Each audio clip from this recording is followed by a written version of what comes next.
All right, what's up? Welcome to the first ever live episode of Birds on the Farm.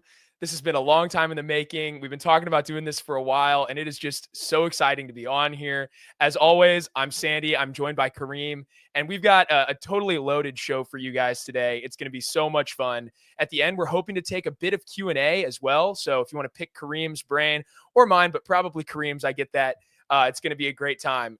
But real quick, we're just going to enjoy some of what's been going on at the big league level. Kareem, what are you seeing from the team? How much fun are you having watching these guys play?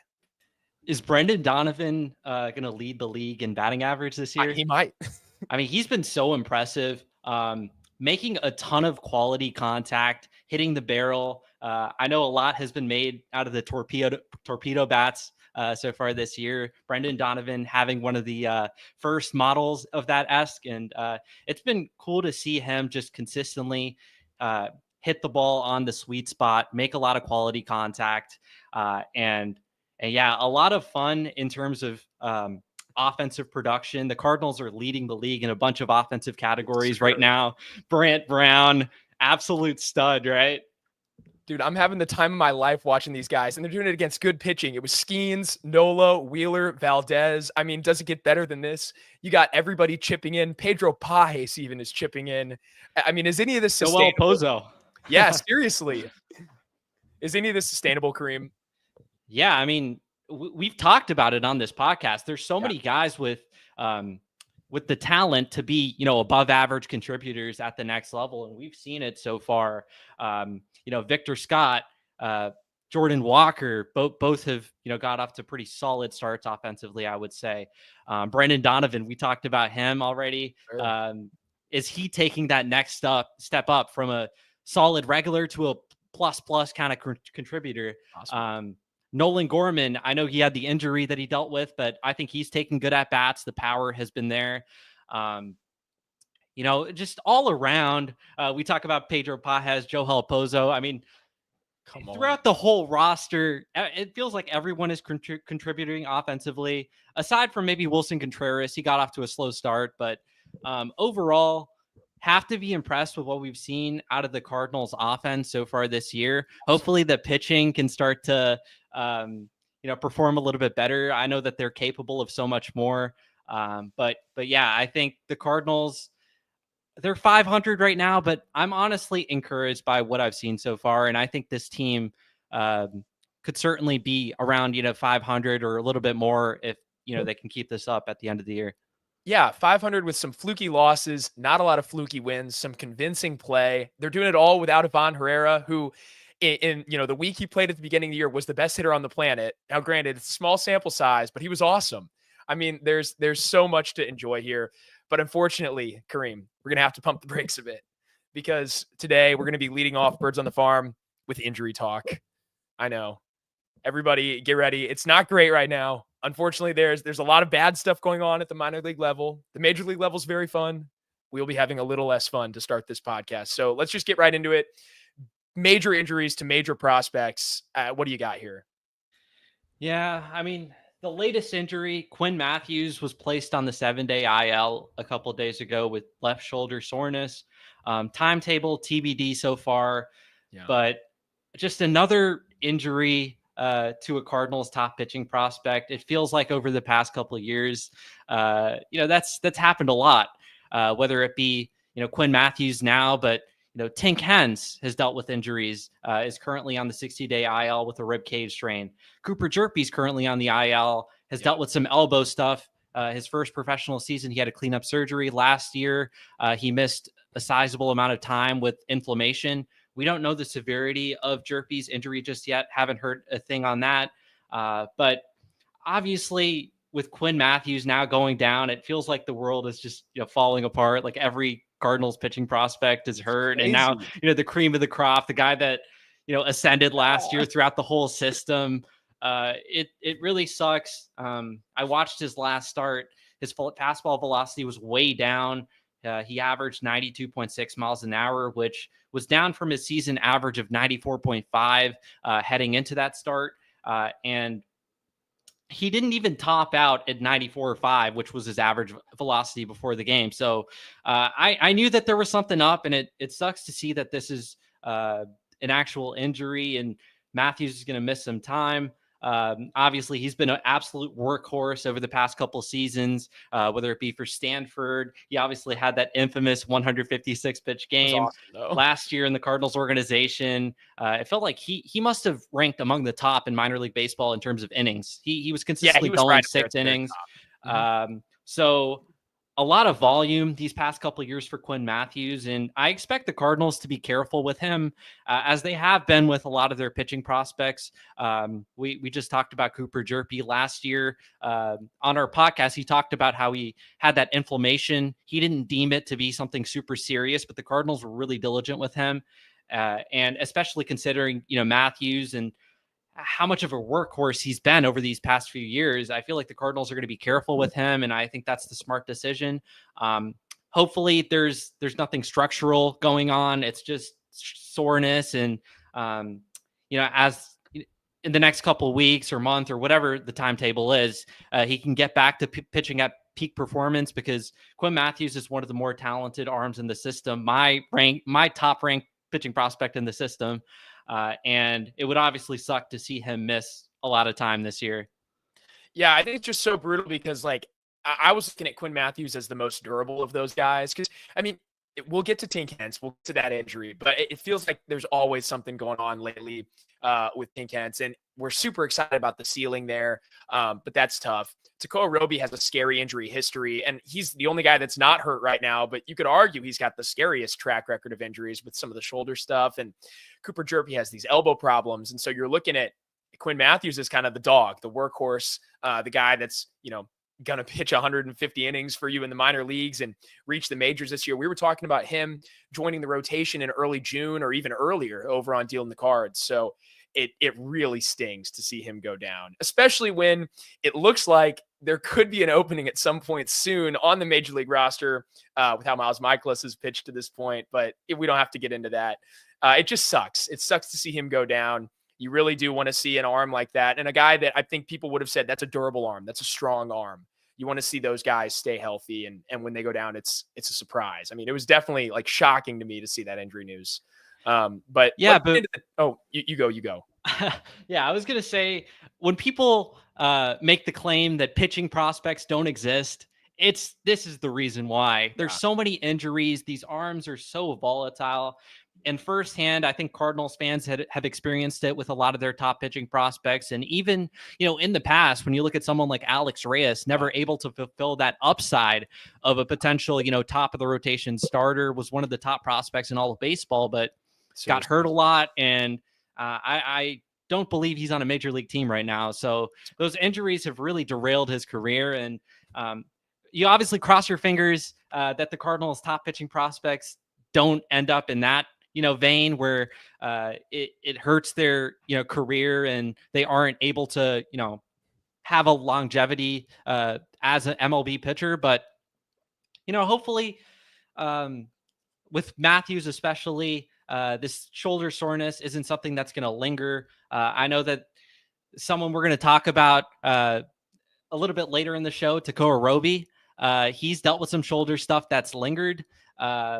Hopefully it's not like that with Mathews. It's just a one-off thing, and he can get back to, pitching at peak performance. And yeah, I hope that, all these pitching prospects in the Cardinals organization can get back on the mound and pitch, but I do want the Cardinals to be careful with them and make sure that they're 100% ready to go when they're back on the mound.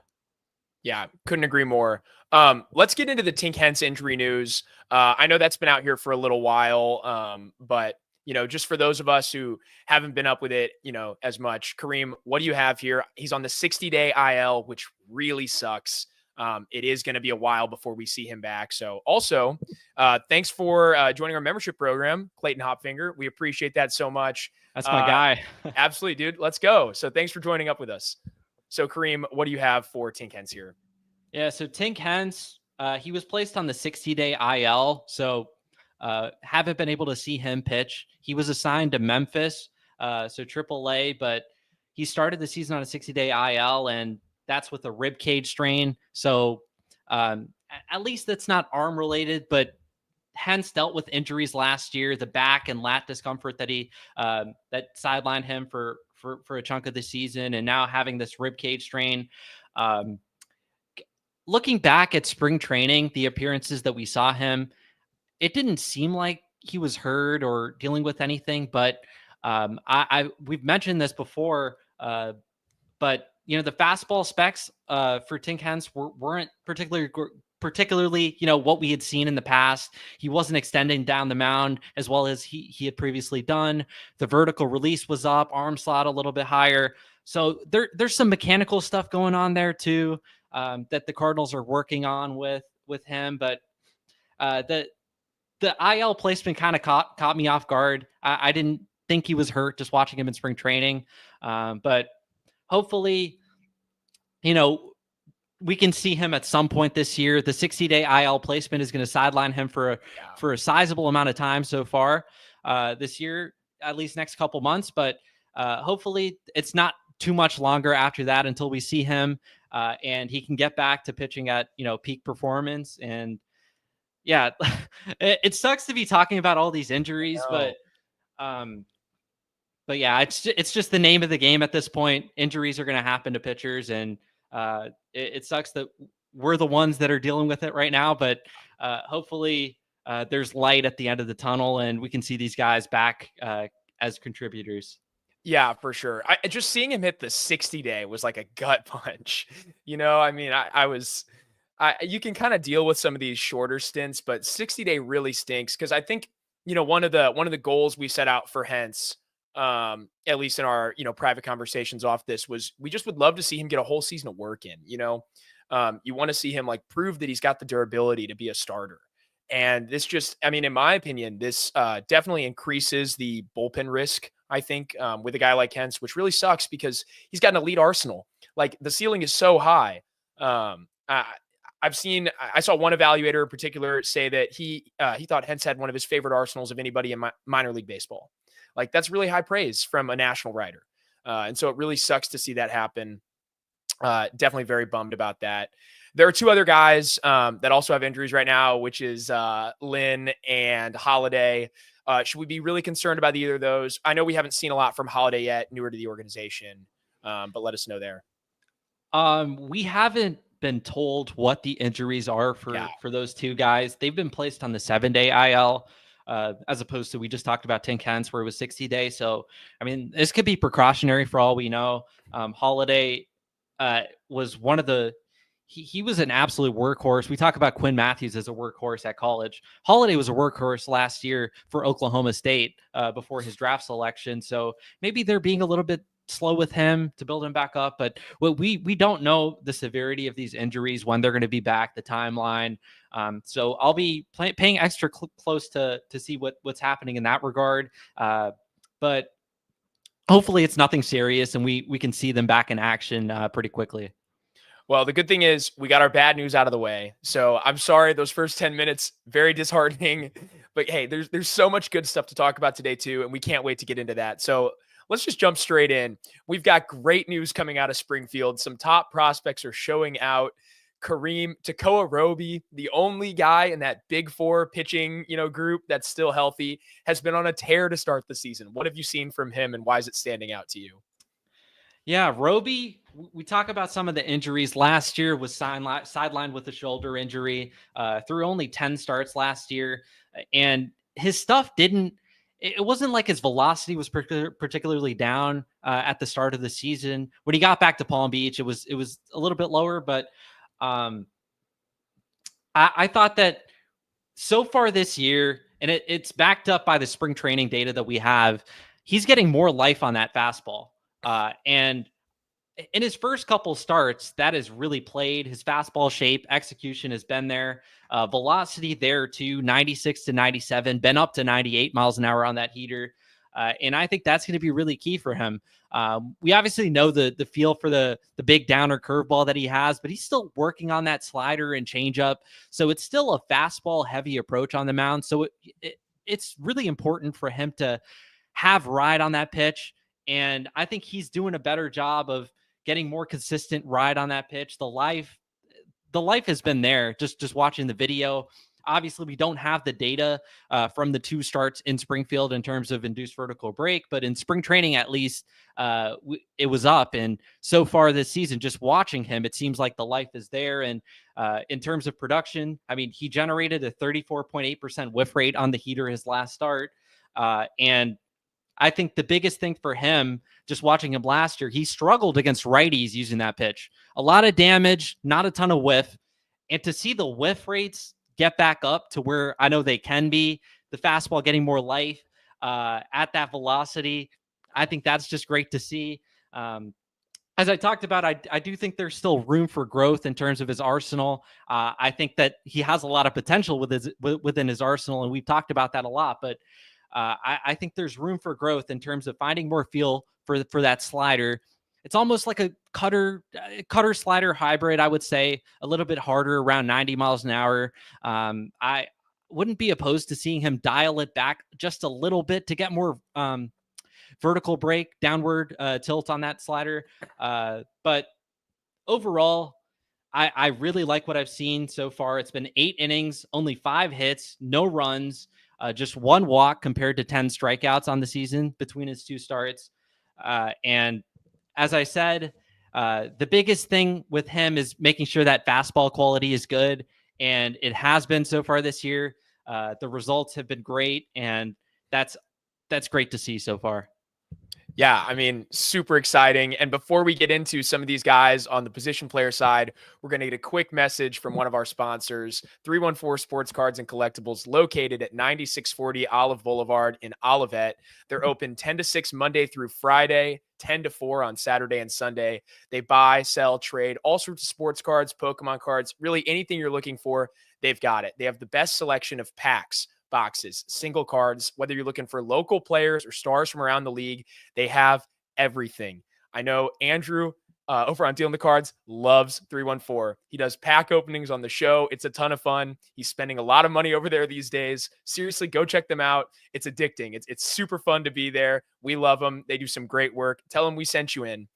Seriously, it's so much fun. Now back to the show. All right, so Takcoa Roby. The Dealing the Cards podcast is proud to be partnered with Underdog Sports, our favorite place to play fantasy games. You're now eligible to play in Illinois, Missouri, Indiana, and 37 other U.S. states.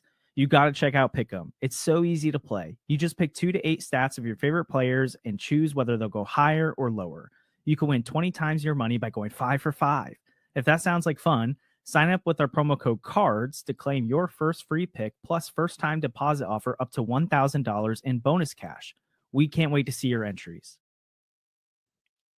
Thanks, producer. Okay, back to the show, okay? Takcoa Roby is showing out, but on the position player side, we've got guys to talk about too. JJ Weatherholt started cold, but now he's hot. Kareem, what are you seeing from him? It's been 4 straight multi-hit games, Sandy. That's unreal. It was a slow start to the season, 0 for 14. But since then, 10 for 18 in his last 18 at-bats. Has only struck out once in that span. So we're really seeing the bat-to-ball skills come to play. And I know that we've talked about this before, but just watching him a little bit more this year, it's quite apparent. He might be the most advanced pure hitter that I've seen come through the Cardinals system.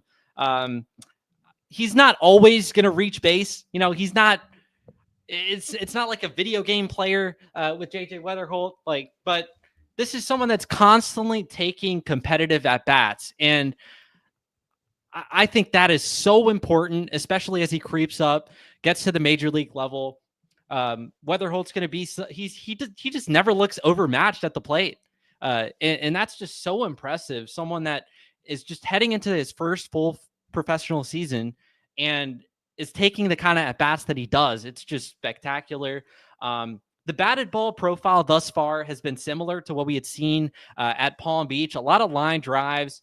He's had that sweet stroke that's produced a lot of line drives to the opposite field. And we've seen a couple balls hit to the warning track that were actually limited to singles. So not helping his ISO in that regard, but he's hit some balls pretty deep to the opposite field.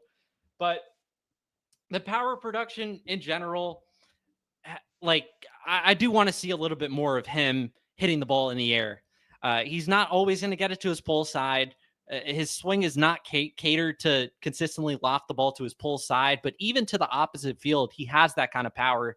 And I just want to see him do a little bit better job at just hitting the ball in the air where he's going to hit home runs.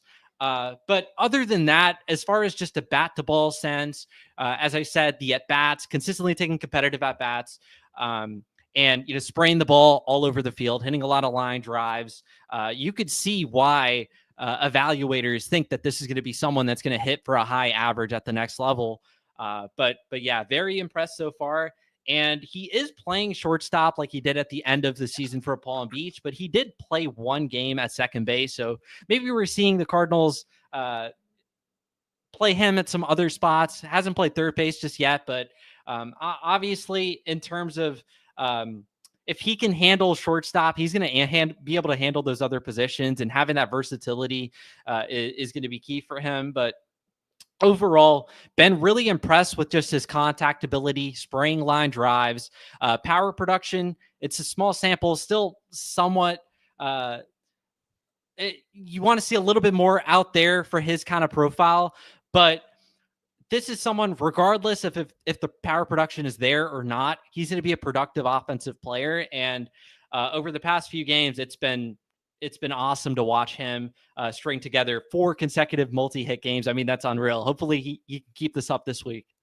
Yeah, I mean, I'm super excited. I'm a little biased. That's my favorite type of offensive profile to watch. And he'd look right at home in this Cardinals lineup. I mean, they're spraying line drives all over the field. They're finding the gaps. That's my favorite type of baseball. You string hits together. It's not all walks and home runs. It's fun to watch. There's chaos on the bases. And that really is what JJ Weatherholt can bring to the table. So it's good to see him stepping into that. I agree with you. We'd love to see the power production take a step forward. And I think it can. I mean, he's an incredibly talented player. So, I mean, there really is no limit to what he can do. One more guy from Springfield. We've got Chase Davis. I mean, what else can you say about him? He's been fantastic. Yeah, great start to the year. JJ Weatherholt was my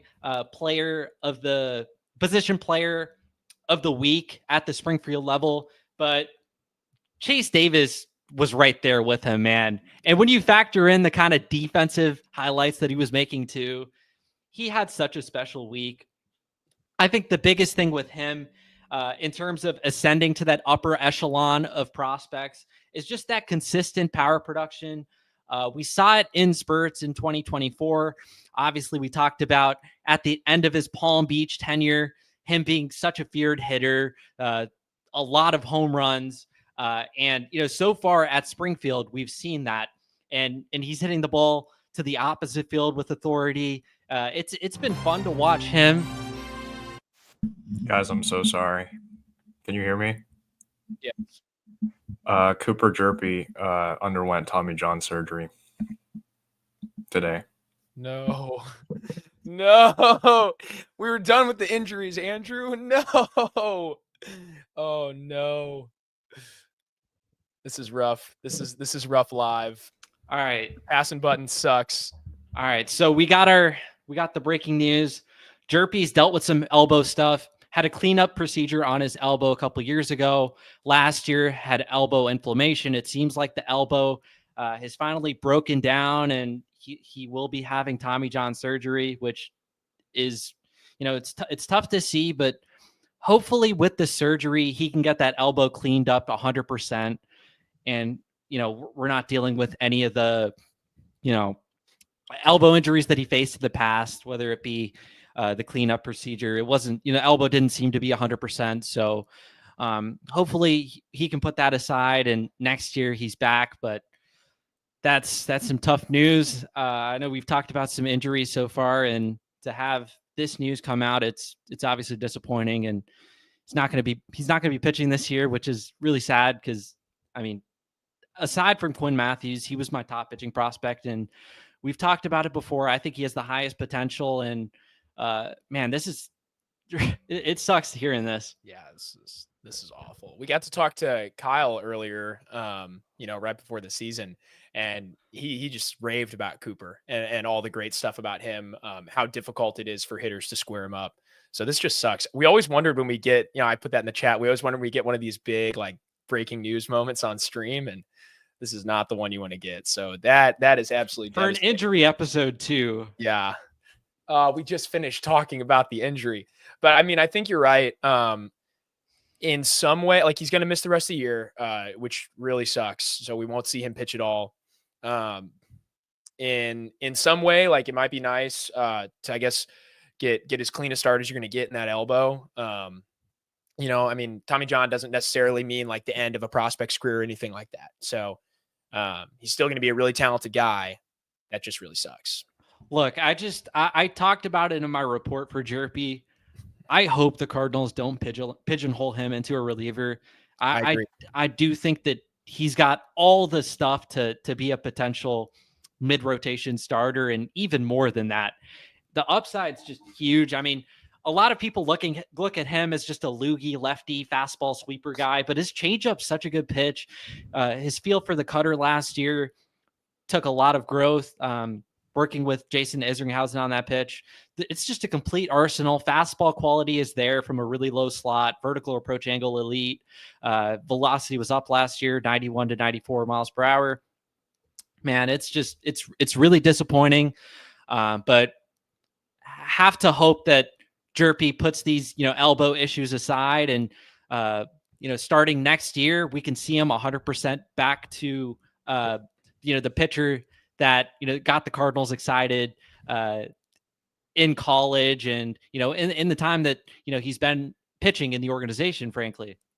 Yeah. I mean, he was awesome last year when he was healthy. It couldn't be happening to a better guy either. Like Cooper came on the show and was fantastic. For those of you that haven't seen that interview, go check it out. He was just so great to talk to. Very gracious guy. Really enjoyed getting to talk to him. And before and after the show too, he was just a wonderful dude. So that really sucks. But we can get back to Chase Davis real quick, because there are things to be positive about even after something terrible like that happens. Kareem was talking about the consistency that we need to see from Davis. And, you saw it at Arizona when he developed into one of the best power hitters in the draft. You're starting to see signs of that at least this year.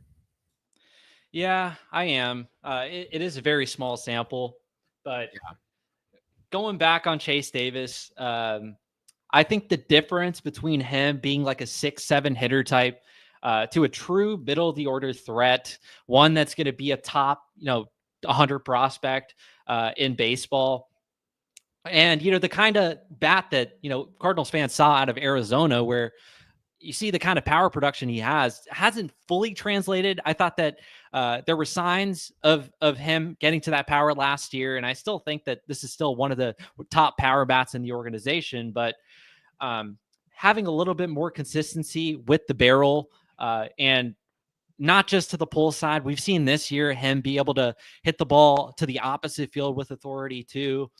The contact rates are fine, and I project them to be fine long-term. I think they're good enough, not great. It's not like JJ level bat to ball skills with Chase Davis, but he's also going to draw a ton of walks.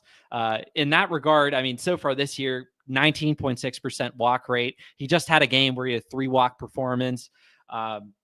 If he can just unlock a little bit more consistent juice, I think he's going to be a great player at the next level. And not to mention what we've seen defensively, the steps up. Here we go. Defensively, great question. Some really good plays in center field. I do think that long-term his fit is probably best in a corner. But he's shown a ton of range so far this year. We know about the throwing arm that he possesses. So the tools are there. And I mean, Cardinals fans have seen Lars Nootbaar play in center field. I think Davis has the potential to be a better defender than Nootbaar in center, but I do think that long-term, I just think his skill set, he doesn't have like that crazy top end speed, like a Victor Scott. Yeah. And the range in the outfield has been pretty good so far this year, but there are times where it's been inconsistent. I do think that whether it be left or right field, I do think a corner outfield spot is probably better for him long term, but he has the offensive potential to be a true threat and, be a really damn good player as a corner outfielder. It's not like he needs to be playing in center to get the most out of his profile. If he can continue to take strides offensively, like we've seen so far, this is someone that's going to have that skill set to be a corner outfielder and be a really productive one at that. Yeah, absolutely. And it also just kind of depends how things shake out with some of the other guys in the system too. Like if Scott ends up having a really good year and sticks there, I don't know who'd displace him. But if Scott falters, the Cardinals have to look other directions. If they really are worried about Lars Nootbaar's ability to stay healthy in center field, then maybe they have to get a bit creative. One more question here from Samuel: who do you think has the better arm, Davis or Scott? I got to go with Chase Davis on that one. Wow, that's high praise. Let's go. I think it's definitely a little bit stronger than Victor Scott, I would say. But I will say with Victor Scott, his throwing arm is a little bit better than it's credited. Like I said, it was below average. I think it's at least average for a center fielder. I think Davis probably a 55. So I would say it's that next tier up in terms of arm strength from a Victor Scott, and I think it's plenty good to play in right field if that becomes his ultimate position, or left field. Yeah, big stuff. Well, before we get out of here, we are going to preview some guys in the next draft class. So the first guy we've got down here is Josh Cross. He was a 6th round pick out of Cincinnati. How are you liking, checking in on him? What are the early returns looking like? Yeah. So these are guys that the Cardinals drafted last year. Yeah. Okay. Yeah. So Cross, I think someone just asked that question, so I might as well just put it on there. I do think that Josh Cross so far, excluding JJ's been very exciting. But Josh Cross last year, 6th round pick out of Cincinnati. Right after the draft, I said it. I think this is someone that's got the best true game power in the whole draft class that the Cardinals had last year, and might honestly be the best in the organization. I know we've talked about Chase Davis. I think Cross's power, at least so far, it's been undeniable. Obviously, a very small sample, but he pairs the power with pretty good bat to ball skills too. It's not like this is someone that's just selling out for the power. He's got solid bat to ball skills, but he's already hit 3 home runs, 3 straight games with home runs, which is crazy. And consistently been on the barrel. It's not just the 3 home runs, but he's hit 7 extra base hits total, 3 doubles, a triple in just 31 plate appearances. So his ISO is 519 right now. So really seeing the power come to fruition so far, and he displayed that throughout his collegiate career. Started his career at Central Michigan, I believe. Someone can correct me if I'm wrong, but finished with Cincinnati last year, and yeah, he's been really impressive. Like I said, the power has been there. The 3 home runs that he's hit, they've all been tape measure shots. 107.4 EV, 106.5, and then 103.9. So a lot of exit velocity are getting out of there with Josh Cross, and the top end EVs that he's getting to, he's hitting the ball in the air when he's maximizing that power. Which is obviously great to see. You don't want to see someone hit the ball 107 right to the ground. And when Josh Cross is making his most impactful contact, he's getting the ball in the air, and we've really seen that so far. Cross was drafted as a first base catcher and was exclusively at first base last season with Palm Beach, but so far this year, he's played a handful of games at catcher as well. I do think that long-term he fits best at first base, but the Cardinals are at least experimenting with, what it looks like at catcher. I do think the actions behind the plate weren't the best in college, but when we're talking about someone with this kind of offensive skill set, he could work out at first base and be a really productive player. Like I said, the power production has been awesome so far this season. Hopefully we can see that continue to keep up, and the contact rates have been pretty good too. So all around skill set offensively with Josh Cross. And when we're getting that, it feels like the Cardinals organization has been lacking in terms of true offensive threats in their in their minor league system. And I think Josh Cross has the potential to provide something the Cardinals don't really have in their system. And it's been fun to watch so far. Yeah, and it's always nice to see the Cardinals preserve some versatility, even if it's not necessarily the guy's long-term home. It's good to see him get some games in at catcher. That's very nice. Let's move to Braden Davis, a lefty the Cards picked up in the 5th round out of Oklahoma. We've seen some velo gains this year, which is very exciting. Anything else you're looking at?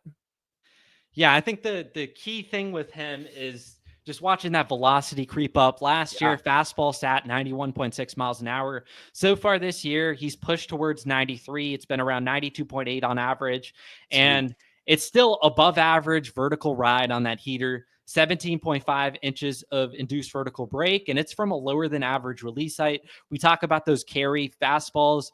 You want guys that don't throw from the, super high vertical releases. So, the approach angle on the pitch is still pretty good. And I think we see that with Braden Davis. It's a plus fastball shape, and the velocity being a little bit more consistent around 93. He's been up to 95. I think that's great to see. But the bread and butter with Braden Davis, it was in college, and it remains to be the case. It's that changeup. He just tunnels that pitch off his fastball so well, sells that pitch so well. And the pitch obviously performed well in college, but so far in pro ball, whiff rate of 47.4%, which is awesome. No sort of damage allowed against that pitch. So it's been fun to watch him just throw around that changeup. The Cardinals have a ton of impressive changeups in the organization, whether it be Luis Gastelum, Tink Hens, Quinn Mathews, and Braden Davis is the next guy up in terms of plus changeup, and the pitch has been awesome to watch so far. He's also got a depthier gyro slider that has performed exceptionally. So we're looking at a polished lefty with a 3-pitch mix, fastball that's got good characteristics. So, and obviously the improving velocity. I think there's a lot to like with a Braden Davis, and for a 5th round pick, I like what I'm seeing. Yeah, for sure. Let's get into the Cards' 9th round pick, Cade McGee. What do you like about him? Third baseman. Best defensive player that the Cardinals drafted last year. That's hands down. That's hands down. I don't think it's even close. And that's respect to JJ, John Gazdar. I mean, there's some guys, Bryce Madron. There's some guys that can play a little bit of defense, but Cade McGee is a special defender at third base. And so far this season, his offense has been, spectacular. Last year didn't perform particularly well at Palm Beach, but so far this year, he's been scorching hot. This isn't someone that's got like a very incredible offensive skill set in terms of just raw abilities. I will say like the contact rates are solid enough, but what he does so well is just pull the ball in the air. And, when you look at the Cardinals organization, up top with a guy like Nolan Arenado, doesn't have, the sexiest offensive profile, but he can get away with some of that when he gets the ball to his pull side, right? In a similar fashion, Thomas Ajayci, not the most exciting raw skill set.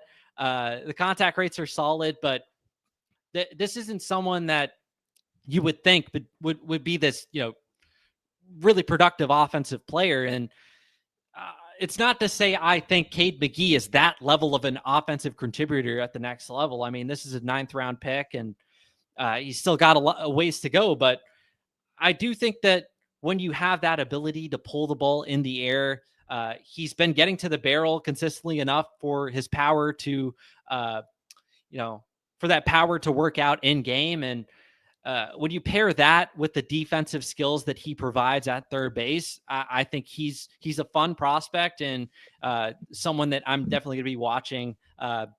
Hopefully, creep up through the system, and one day potentially make it to the major leagues if all goes well. So yeah, that's what I got with Cade McGee. That's awesome. High praise for his defense. We love to hear that. Let's talk a bit about infielder John Gazdar. He's got an exciting contact profile. He's a low strikeout guy, maybe the lowest strikeout guy. Let's talk about him. Yeah, I mean, Gazdar is just a pure hitter. In his 2 collegiate seasons for Austin Peay, he hit 359. Like you said, not a ton of strikeouts. And the bat to ball skills so far have jumped off the page. It's an 87% contact rate. And he's pairing that contact with pretty good barrel accuracy too. He's finding holes consistently. As you mentioned, he has yet to strike out in 23 plate appearances so far this season. So we're talking about a guy that's just avoiding strikeouts at a high rate. Bat to ball skills are tremendous, finding holes. And I think he could be one of the sneaky best pickups for the Cardinals last year. And, very interested to watch his pro career unfold. He's not someone that's going to wow you with the impact, right? This isn't going to be someone that's hitting for a ton of power. The exit velocities aren't really going to be there on a consistent basis. But when you have a guy that's avoiding strikeouts and, putting the bat to the ball as much as he does and finding holes, I think, there's a lot to like with that profile. And he was an 11th round pick. So, so far, I mean, I know it's a small sample, but we're seeing the bat to ball skills carry over, and Gazdar has a fun skill set, and him being able to play a couple positions too. I think he's probably best at second base, but he can play a little bit of shortstop, and definitely can handle third as well if they play him at that spot. So I do think that we're looking at a versatile infield piece that has a plus contact tool, and yeah, it's going to be interesting to see his career unfold. Yeah, I mean, it's great to see the Cardinals find value, late in the draft, on the third day of the draft. And we've got three more guys, a trio of right-handed pitchers that we're going to talk about, where that's exactly what they've done. So the first of these guys is Mason Burns. He's a righty. They drafted him out of Western Kentucky in the 14th round. I know you're excited about his slider. Tell us about what that means.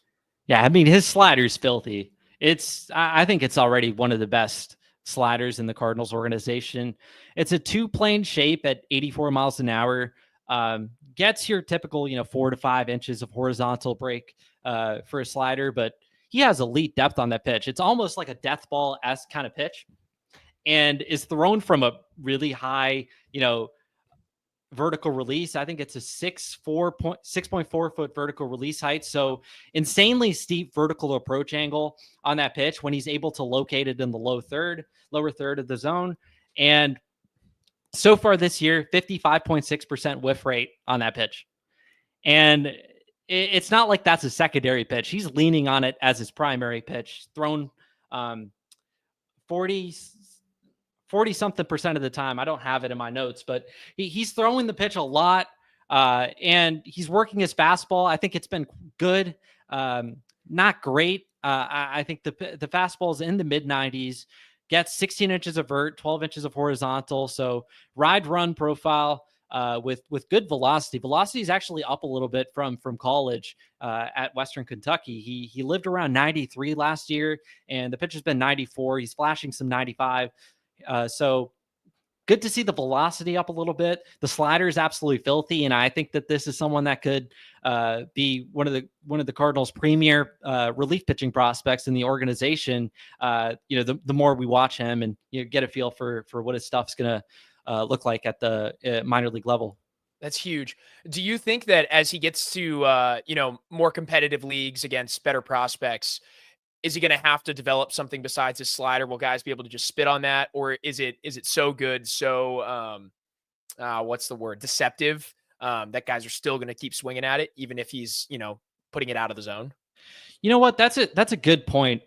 His slider, like I said, two-plane shape. So it's not getting a ton of horizontal. It's not like a sweeper, right? Yeah. But he is still more of an east-west kind of pitcher when we're talking about a fastball with 12 inches of horizontal. So would it be nice to see him add a cutter with like 0 inches of horizontal break to work in the middle of that fastball and slider, something maybe 87, 88 miles an hour to help, with left-handed hitters? I think, that's certainly not out of the cards, I would say, if he can get a consistent feel for a pitch like that. But yeah, like I do think the fastball slider combo is good, but as we see him creep up through the Cardinals organization, if we're seeing some of the struggles against left-handed hitters, maybe that this is someone that could, experiment with adding a cutter, or I know a lot of pitchers have trouble with grasping a changeup or, splitter, but if he can add that, something like that, I don't know. But yeah, just have to watch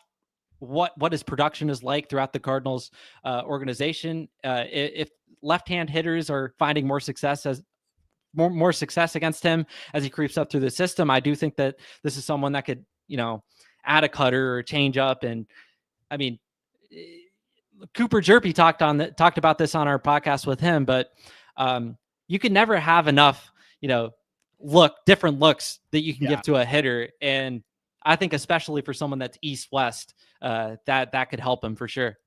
Yeah, I mean, that's awesome. And it's just good to see him throwing his best pitch as often as he can, and we've seen profiles like that succeed at the major league level. There's no reason a guy can't throw his slider over 40% of the time and still get batters out, especially when it's that good. So that's really exciting. The next righty we've got here, Sam Broderson. They got him 1 round later in the 15th coming out of Louisiana Tech. Let's just talk a little bit about Broderson here. Yeah, his fastball, you want to talk about life on the fastball. This guy has life on that fastball.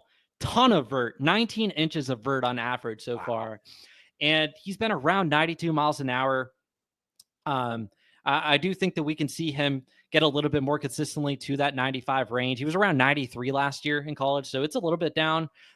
He's working through some mechanical things. We'll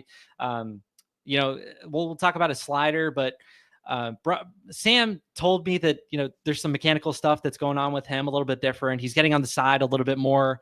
And the fastball velocity's a little bit down due to that. And his slider's also not getting that same sort of depth that it did last year. So some mechanical stuff he's going through. But still, I mean, this is someone that's got a plus flat fastball in terms of shape. It's 92 with 19 inches of vert. And as we talked about with Braden Davis, I mean, this isn't someone that's got a very high release. It's a 5.9 foot vertical release, which is pretty average in terms of baseball. So we're talking about someone that's getting plus ride on his fastball from an average release height. So flat approach angle on the pitch when he gets it in the top third. Really, really good pitch, in my opinion. And he works that slider off of it. As he talked about, more depth on that pitch so far this year, but he's working to get it back to that true bullet shape that we had seen in college. And if he's going to pair that 19-inch vert fastball with like a 0-0 slider that he showed in college, I mean, that's pretty lethal. And so far, I've been really impressed with his stuff. And I think as he gets some of this mechanical stuff out of the way, and we see some of his shapes return to 2024 levels at Louisiana Tech, I think, Broderson's going to be a really fun arm. Yeah. All right. One more guy here. He's been on the show before. He was a ton of fun to have. Nolan Sparks, drafted in the 13th round out of D3 University of Rochester. It looks like the Cardinals are experimenting with him a little bit in multi-inning stints. So that could be very exciting. Kareem, what do you think about that? Yeah, I mean, that was the biggest question heading into the season, right? We asked him and we didn't even get a concrete answer, starting or relieving. And I mean, he seems to be stretched out so far. He's still piggybacking in the bullpen. It's not like he's making starts, but he's being stretched out to start. It seems like he's throwing 3 1/3 innings his first appearance, and then 4 innings this last start game, I guess, not start, but the velo is down a bit, as you would guess, with pitching deeper spurts, but he seems to be throwing from a bit higher of a slot. I know that going back to the podcast that we had with him, I know that was something that he has an emphasis on, especially when he went over to tread, making sure he gets on top of the top of his pitches a little bit more to get that added vert on that fastball. And it's not like he's throwing from a higher vertical release height. He's still a very low launch guy. The vertical release is at 5.4 feet, and he's getting a ton of vert on that fastball, 18 inches of vert on average, pretty much. I think the curveball also looks a little bit different. He's getting more depth on that pitch. It got around -8 inches of induced vertical break, if I can remember properly, last year. And so far this year, it's been -15. So, I mean, night and day difference in terms of killing the vert on his, curveball. The slider still looks solid, mid-80s pitch. And the thing that he talked about with us, his splitter, new pitch. He's still finding feel for it, but he's at least debuted it in game, which is fun to watch. Come on. And I mean, hey, that's an all-around arsenal. Fastball plus pitch, gyro slider solid, curveball is looking better with added depth, still in the low 80s, and the splitter doesn't have feel for it. He's only thrown 3, as I said, but if he can get more feel for that pitch, that is a complete arsenal. That is a starting pitcher arsenal. And I do think that Nolan Sparks is one of the more exciting young arms in the system. When you have that kind of stuff out of a starting pitching prospect. Yeah, I mean, it's just some good trends across the board here, right? Like, seen a couple guys whose velo's up a few ticks. You've seen the Cardinals finding value in the late rounds. I mean, some of these guys are day 3 picks, and we're talking about positive early returns. So, I mean, this could be shaping up to be a really strong draft class for the Cardinals. It's very exciting to see some of these guys already putting in great work for the organization. But now we're going to turn our eyes to the future. The draft is 3 months away. As some of you may know, Kareem is, I believe, 3 for 3 in predicting who the Cardinals will draft. That's no small feat. Last year, he called JJ way in advance, stuck to his guns on draft day. We live streamed over on Deal in the Cards.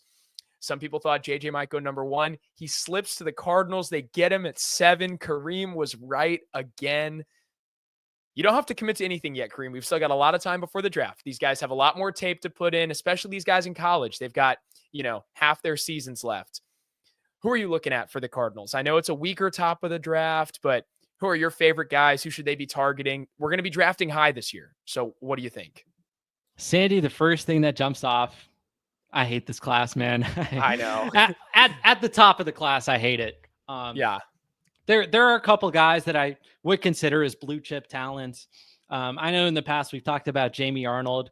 The fastball slider combo is just absolutely filthy with him. Fastball thrown from a lower arm angle works well at the top of the zone with its vertical approach angle. And then the sweeper slider, whatever you want to call it, is very fun pitch considering the wide release that he has and the horizontal approach angle that he has when he gets that in the inner third to righties or the outside outer half against lefties.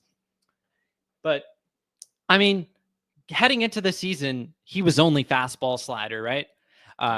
Didn't really have a changeup, but he added a splitter this year. I believe he worked on it with Driveline over the offseason, and the specs on the pitch are absolutely ridiculous. I mean, we're talking about the amount of vert he's able to kill on that splitter.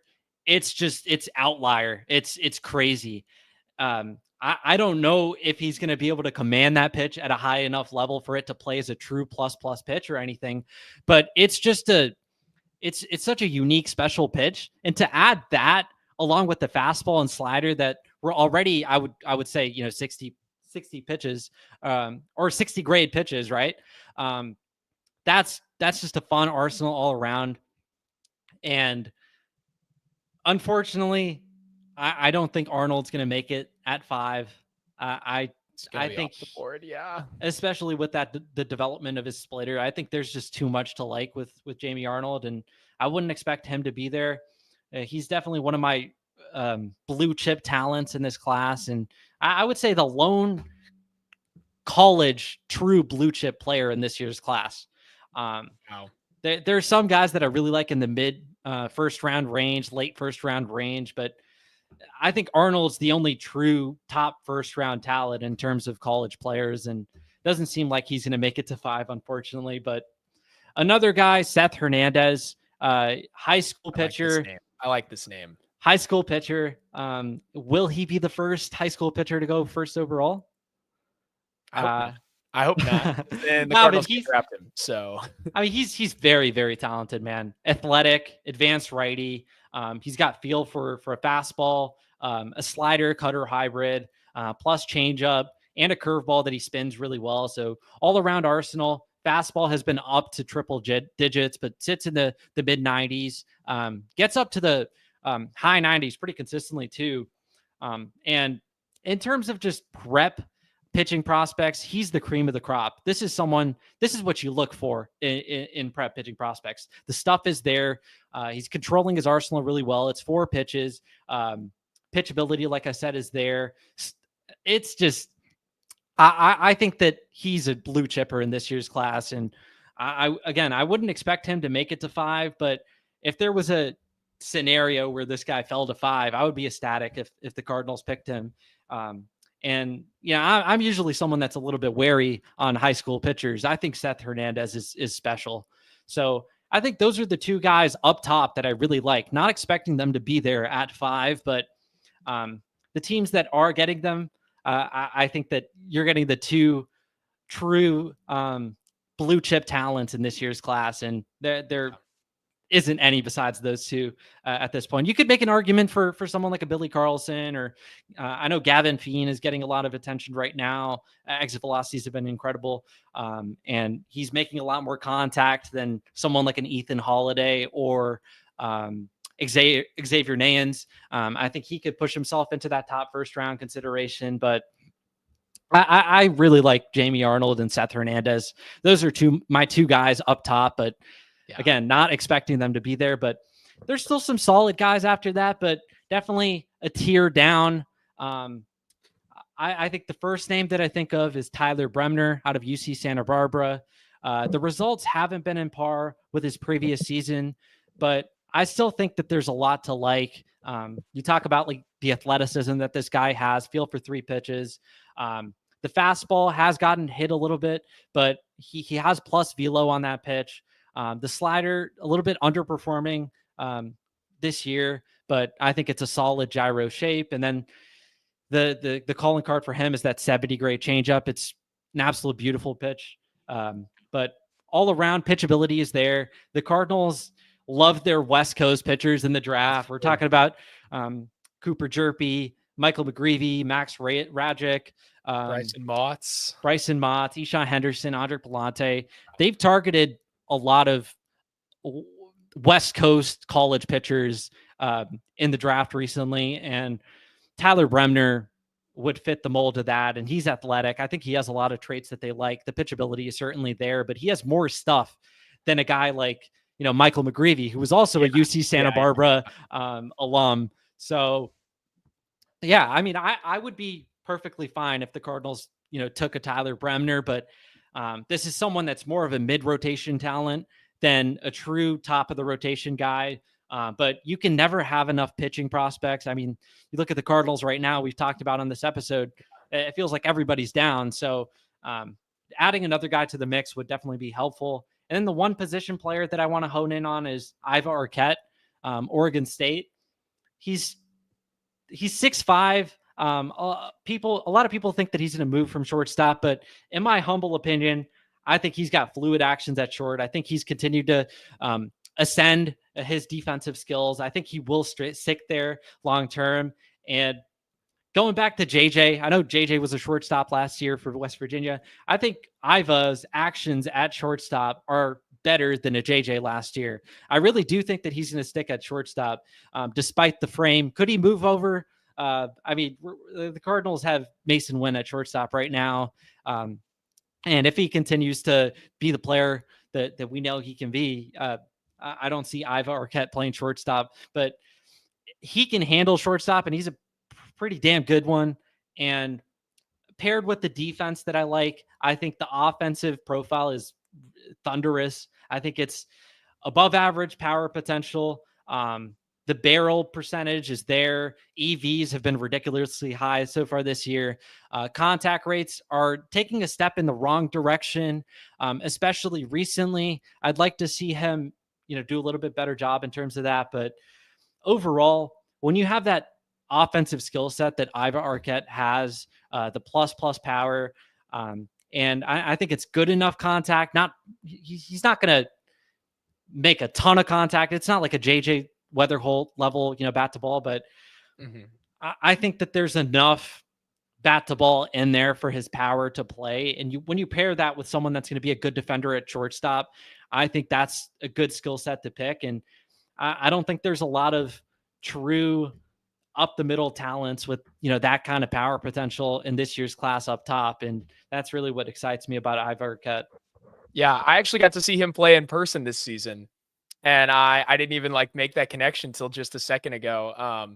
But I saw him come down with Oregon State to Dallas, and they played against my Baylor Bears. So I drove up for it, and that was a really fun game. He didn't have his best game or anything. I think he went 0 for 3 with a walk or something.